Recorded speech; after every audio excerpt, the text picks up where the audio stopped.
যে ক্যাম্পাসগুলোতে মূল সমস্যা হচ্ছে যে একটি গুপ্ত সংগঠন যে গুপ্ত রাজনীতি চালু রেখেছে চট্টগ্রাম এবং গত পরশুদিন যে পাবনার ঈশ্বরদী সরকারি কলেজে যে ঘটনাগুলো ঘটেছে তার ধারাবাহিকতায় বাংলাদেশ জাতীয় ছাত্রদল সিদ্ধান্ত নিয়েছে যে আমরা বিগত 5 আগস্ট পরবর্তী সময়ে প্রায় 2 বছর হয়ে গেল আমরা যে সম্প্রীতিমূলক ক্যাম্পাস ছাত্র রাজনীতি চালু রেখেছিলাম সেগুলোতে সাময়িক বিঘ্ন ঘটেছে। তার নেপথ্যে যে কারণে থেকে থাকুক সেই বিষয়টি আমরা অনুধাবন করে আমরা ঢাকার এবং ঢাকার বাইরের সকল বিশ্ববিদ্যালয়, শীর্ষ বিশ্ববিদ্যালয়গুলো, কলেজ ইউনিট এবং মহানগর ইউনিটকে আনুষ্ঠানিকভাবে ডেকে আমরা সাংগঠনিক জরুরি মতবিনিময় সভা করেছি এবং সেখানে আজকের এই সাংগঠনিক সভায় আমরা আমাদের সকল ইউনিট থেকে মতামত গ্রহণ করেছি।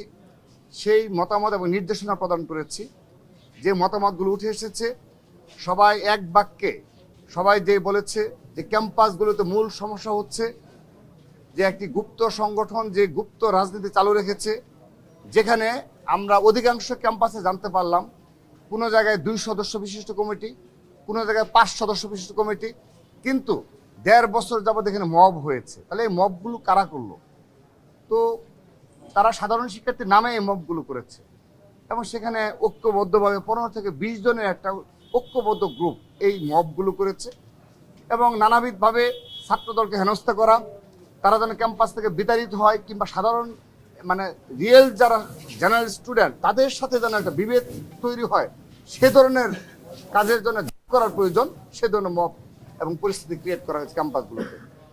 সে কারণে সকল শিক্ষা প্রতিষ্ঠান থেকে আমাদের দাবি এসেছে যে এই গুপ্ত রাজনীতি যদি বাংলাদেশে চলমান থাকে তাহলে এই সংকট নিরসন হবে না।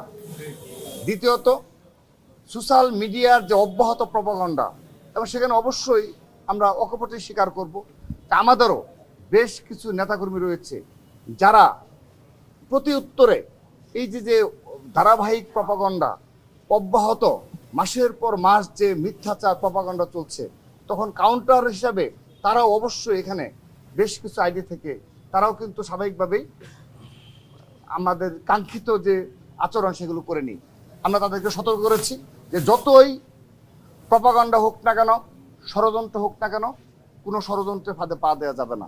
তো আমরা এটিও আজকে নির্দেশনা দিয়েছি, কিন্তু আমাদের আজকের এই সাংগঠনিক সভায় এই বিষয়টি উঠে এসেছে যে সোশ্যাল মিডিয়ায় যেন এই ধরনের গুপ্ত সদস্যদের তৎপরতা বন্ধ করা হয়, সেজন্য ব্যবস্থা নিতে হবে। তা না হলে এই ধরনের ভুয়া ফটোকার্ড শতবার ছড়িয়ে দিয়ে পরিকল্পিতভাবে বাংলাদেশকে এবং ক্যাম্পাসকে অস্থিতিশীল করা হবে বলে তারা শঙ্কিত সন্দেহ প্রকাশ করেছে।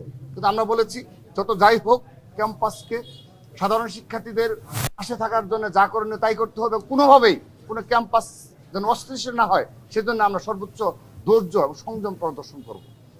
এবং এই দুটি বিষয় উঠে এসেছে।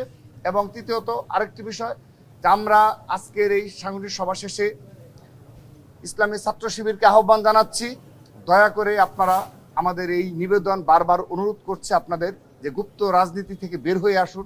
ক্যাম্পাসে আপনাদের নেতাকর্মী তারা যদি মব করতে চায় প্রকাশ্যে মব করতে হবে। তারা যদি দেয়াল লিখে, আপনার ছাত্র শিবির হিসেবে দেয়াল লিখবেন।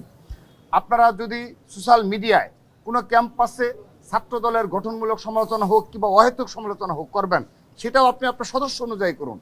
কিন্তু এগুলো না করে আপনারা গুপ্ত অবস্থায় যা ইচ্ছে তাই বলে দেবেন, যেভাবে ইচ্ছে ঐক্যবদ্ধভাবে মব করবেন, তারপর সোশ্যাল মিডিয়া প্রপাগান্ডা ছড়িয়ে একটা অস্থিতিশীল ক্যাম্পাস তৈরি করবেন। দয়া করে এই প্রক্রিয়া থেকে বের হয়ে আসুন।